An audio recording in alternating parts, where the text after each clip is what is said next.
Hello বন্ধুরা, তোমরা কেমন আছো? দেখো, এখানে আমি বসে দিয়েছি কড়াই। দেখতেই পাচ্ছ, সবাই প্রথমে তোমাদেরকে কড়াই দেখালাম। তো দেখুন, আমি এখানে কড়াইটা বসিয়েছি, কিন্তু কী রান্না করব আজকে সিম্পল একটা আমি পাবদা মাছের ঝোল করব। দেখতে থাকো। তো আশা করি তোমরা সবাই ভালো আছো। আমি খুব ভালো আছি। সকালে ইউটিউব চ্যানেলে তোমাদেরকে অনেক অনেক স্বাগত। দেখো, যদি ভিডিওটা ভালো লেগে থাকে লাইক সাবস্ক্রাইব শেয়ার করে দিও। ভিডিওটা কেটে দেখো না, ফার্স্ট থেকে লাস্ট অবধি দেখো। অনেকদিন পরে একটা রেসিপি বানাচ্ছি, কেন কি না শরীরটা খুবই খারাপ ছিল, আবারও হসপিটালে ছিলাম। তো দেখো, আমি তরকারিটা বানাবো একদম সিম্পলের মধ্যে। তো দিয়ে দিচ্ছি আমি কড়াইতে তেলটা আমি খুব বেশি একটা দিইনি, কেন এটা খুব তেল মশলা কম দিয়েই বানাবো আমি। তারপর দেখো, রান্না তো এরকম বিশেষ কিছু আমি একটা জানি না, তবে মানে যেটুকু পারি তোমাদেরকে দেখানোর চেষ্টা করি। তারপরে দেখো, এখানটা আমি নিয়েছি মশলা। এখানে আমি আদা, কাঁচা লঙ্কা মানে একটু লাল লাল লঙ্কাগুলো আমি দিয়েছি কালারটা আসার জন্য, আর অন্য কোনো লঙ্কা দেব না। তো এখানে আদা, কাঁচা লঙ্কা আর একটু সামান্য জিরা পাউডার, ধনিয়া, তো আমি একসঙ্গে করে বেটে নিয়েছি। তো মশলার মধ্যে এতটুকুই মশলা। তো দেখতেই পাচ্ছ, মশলাটা দেখে বুঝতে পারছো কতটুকু মশলা আমি রেডি করেছি। তাহলে দেখো আমি তরকারিটা কীভাবে রান্না করি, তোমরা দেখতে থাকো। তাহলে এখানটা তেলটা গরম হয়ে আসছে। তেলের মধ্যে সবাই প্রথমে আমি দিয়ে দেব কালো জিরা। দেখছো, কালো জিরাটা হয়ে আসবে। কালো জিরাটা তেলে দিতে দিতেই হয়ে যায়, জানি তোমরা। তারপর আমি এখানটা দিয়ে দেবো মশলাটা দেখালাম। এখানে আছে জিরা, ধনিয়া, কাঁচা লঙ্কা, একটু সামান্য আদা। তাই মশলাটা দিয়ে দিচ্ছি। দেখো, মশলাটা আমি ভালো করে ভেজে নেব। তো এরকম করে তোমরা পাতলা করে পাবদা মাছের ঝোল বানিয়ে খেয়ে দেখে দারুণ একটা টেস্ট হয়। মানে এরকম করে ঝোল দিয়ে তোমরা এক থালা ভাত খেয়ে নিতে পারবে একসঙ্গে করে। আমি এটা একটু সামান্য জল দিয়ে, আমি এখানে মশলার বাটিটা ধুয়ে একটু জল দিয়ে দিচ্ছি মশলাটা ভালো করে ভাজা হওয়ার জন্য। আর তোমরা তো দেখতেই পারলে কতগুলি মানে সব কিছু মিলে কতটুকু মশলা হয়েছে, ওটা তোমরা বুঝতেই পারছো আমি কতটুকু মশলা দিয়েছি, বেশি দিইনি। আর ঝালটা তোমাদের অনুমান মতো দেবে। আমি তো খুব একটা ঝাল খাই না, বেশিরভাগ আমি বয়েলই খাচ্ছি, সিদ্ধ শুধু কিছু খাচ্ছি না। দেখো, এখন এই মশলাটা আমি ভালো করে ভেজে নেব।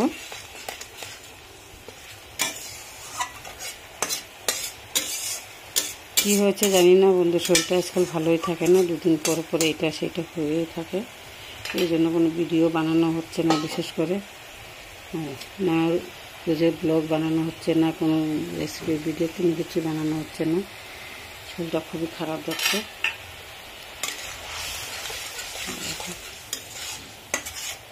তো মশলাটা ভাজা হয়ে যাবে।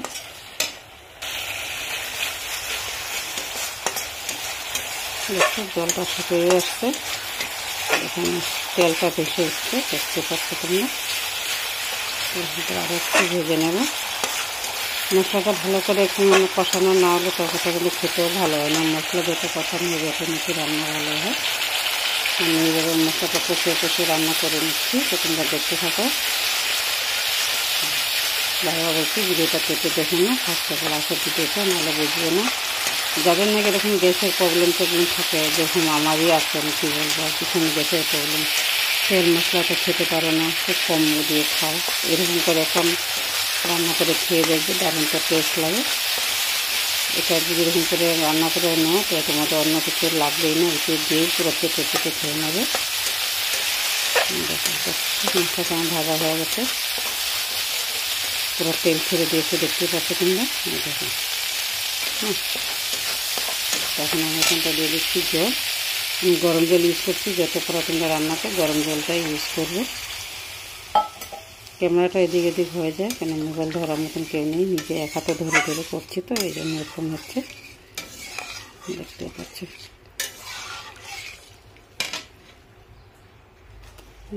খুব একটা ঝোল দিইনি, পাতলা ঝোলই হবে, ঠিক আছে, একদম পাতলা ঝোল করেছি।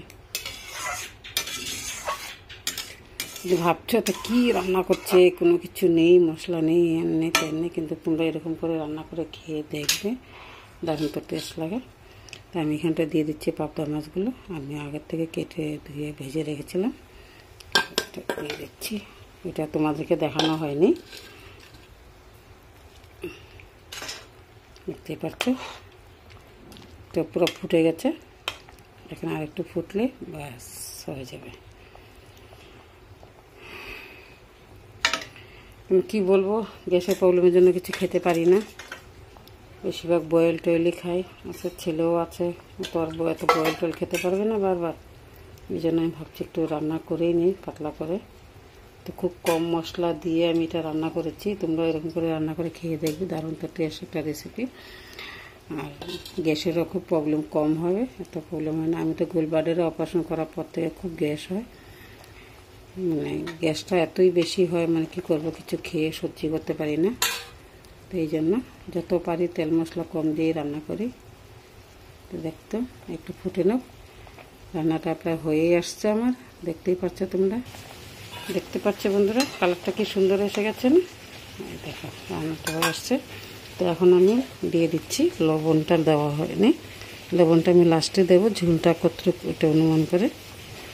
তো এরকম পরিমাণ মতন লবণ,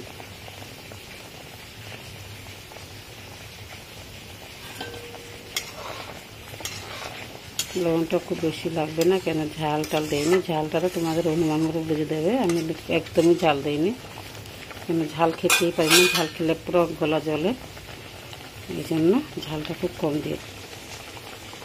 দেখো হয়ে গেছে, খুব সুন্দর একটা সেন্ট বেরিয়েছে কিন্তু, দেখতে পাচ্ছ। তাহলে এরকম করে মাছের ঝোল বানিয়ে খেয়ে দেখো, দারুণ তো টেস্ট একটা রেসিপি।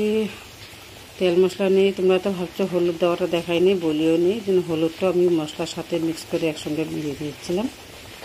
এটা এখন নামিয়ে দেখে নিচ্ছি, হয়ে গেছে আমার রান্না। দেখতে পাচ্ছ কালারটা কি সুন্দর হয়েছে না, দেখতে দারুণ হয়েছে, খেতে কিন্তু দারুণটা টেস্ট হচ্ছে। তাহলে এরকম করে রান্না করে খেয়ে আমাকে কমেন্টে জানিও কীরকম হয়েছে, আর কে কোথার থেকে দেখছো সেটাও জানিও। আর একবার কিন্তু ট্রাই করে খেয়েই দেখবে কীরকম হয়। আমার কাছে তো খুবই ভালো লাগে এরকম পাতলা ঝোল মশলা ছাড়া। আর কতটুকু মশলা দিয়েছি তোমরা বুঝতেই পারছো, সব কিছু মিলে যখন এতটুকু হয়েছে তার মানে কতটুকু দিয়েছি দেখো। তো ঠিক আছে, তরকারিটা নামাই,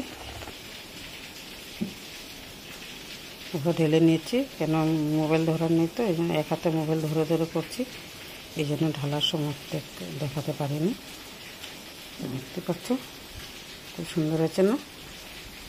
তো এরকম করে রান্না করে খেয়ে আমাকে জানাবে, কে কোথার থেকে দেখছো সেটা জানাবে, তারপরে খেতে কীরকম হয়েছে সেটা আমাকে কমেন্টে নিশ্চয়ই জানাবে। তো আমার ভিডিওটা আমি এখানের মধ্যে শেষ করছি। সবাইকে বাই বাই, ভালো থেকো সবাই।